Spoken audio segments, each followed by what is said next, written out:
tubasuhuze tubifuriza amahoro y'Imana mwebwe muduteze amatwi ni ku Muvumo Online TV mwahageze nibyo koko.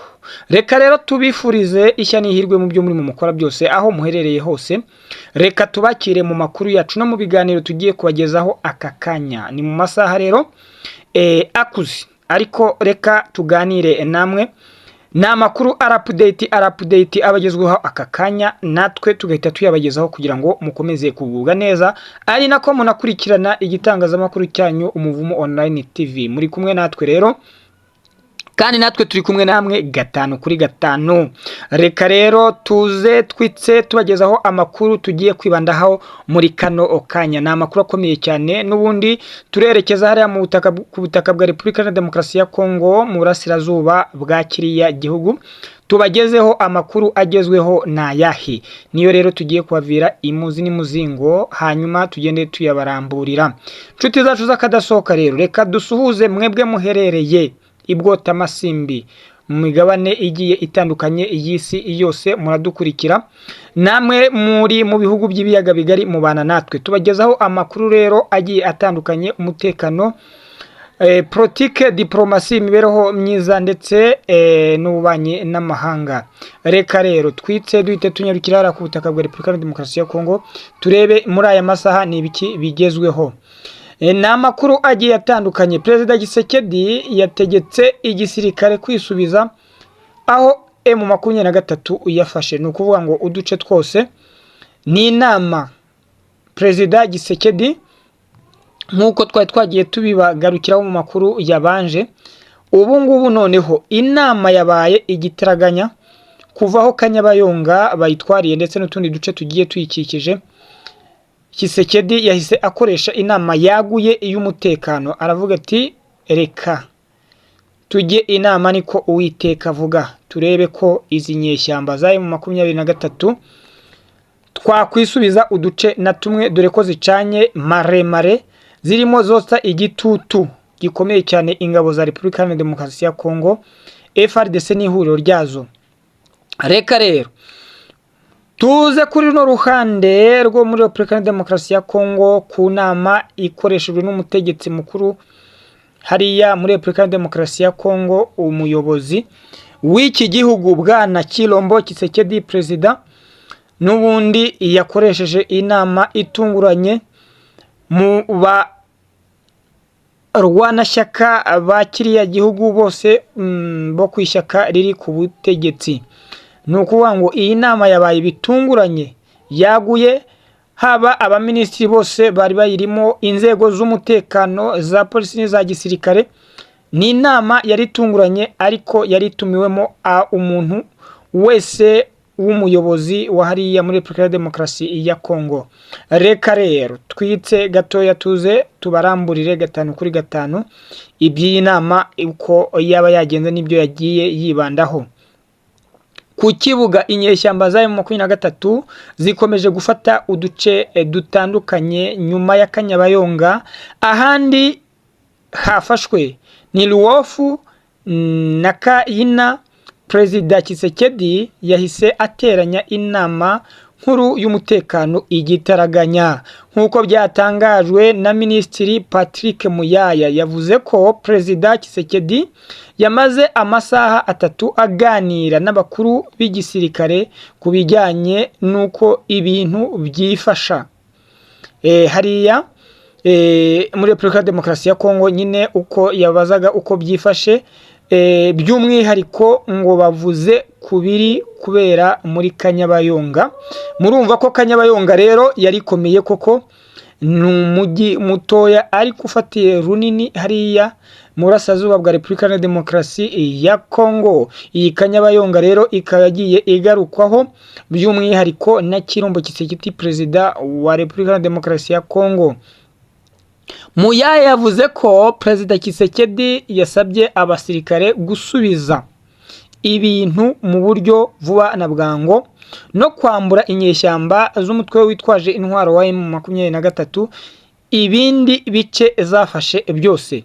Kuwa gatandatu urubyiruko rwo mu mujyi wa Butembo rwakoze imyigaragambyo yo kwamagana uburyo ingabo za leta ya Kongo zatsinzwe muri Kanyabayonga.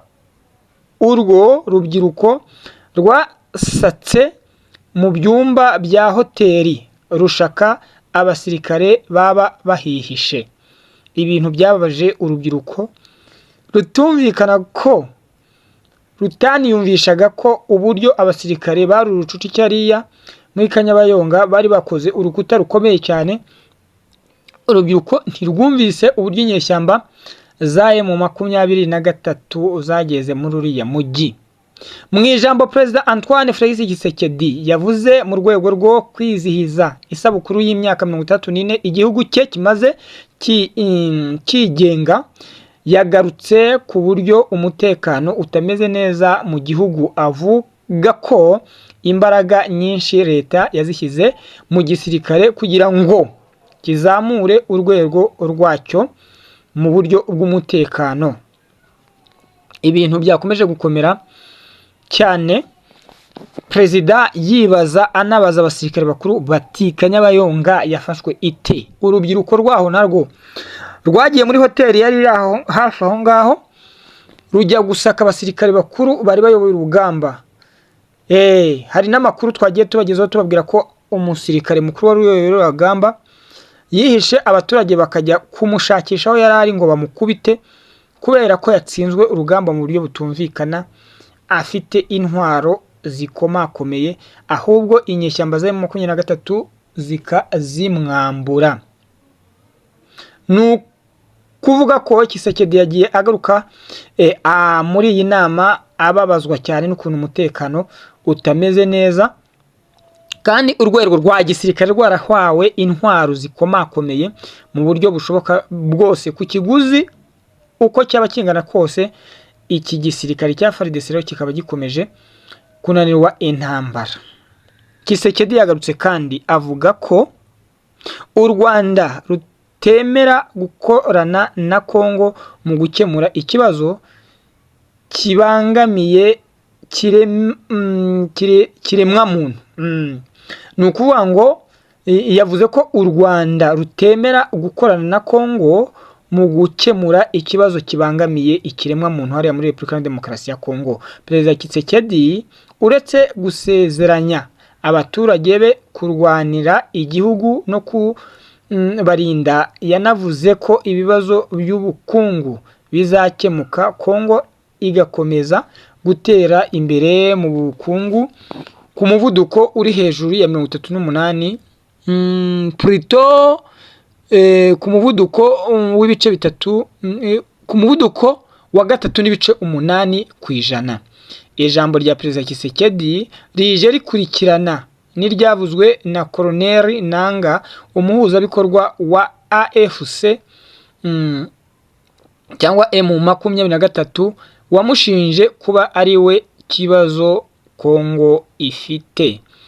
Iri ryari ijambo rya Colonel Nanga yagiye atanga ku buryo bugiye butandukanye, anavuga ko Kongo nyine ifite ikibazo gikomeye cyane kuri uyu mutegetsi Antoine Felix Tshisekedi. Nshuti zacu z'akadasohoka rero, reka twitse dusoza aya makuru yacu tubabwira ko amakuru yacu ari akagaruka. Tugusaba wowe utarakanda subscribe kuyikanda kuko ni ibintu by'ingenzi. Kanda subscribe, comment, share na like, hanyuma ujye ureba amakuru uko twayaguteguriye uko yakabaye yose, nibwo uzaba wesheje imihigo. Turagusaba wowe wamaze gukora subscribe, comment, share na like, tugusabira umugisha ukomeye cyane. Wakoze ibintu byari bikenewe, kandi tukurarikira kunyarukira ku kiri iki gitangazamakuru cyacu kandi cyanyu cy'umuvumo online TV, kibagezaho amakuru abagiye atandukanye kandi kikayagerezaho kure. Nibyo koko ni ku Muvumo Online TV twabagezaga aya makuru abagiye atandukanye, amakuru akomeye cyane agezweho aka kanya. Tubagezaho amakuru ari update, twarimo tubabwira amakuru akomeye cyane hariya muri Repubulika ya Demokarasi ya Kongo, aho Antoine Felix Tshisekedi aho inyeshyamba za M23 zari zimaze kwigarura agace ka Kanyabayonga. Tshisekedi byamuriye mu mutwe ahita akoresha inama y'igitaraganya ateranya abasirikare bakuru, aba ministry ndetse na parlement, ni ukuvuga ngo inteko y'abadepite bose bari bateraniye hamwe biga ku kibazo cy'inyeshyamba za M23 zikomeje kubacogoza. Inshuti zacu z'akadasohoka rero, reka duhumurize ahangaha aya makuru y'uyu munsi tubabwira ko amakuru yacu arakagaruka. Cacaho mukomeze kubana na Nyagasani.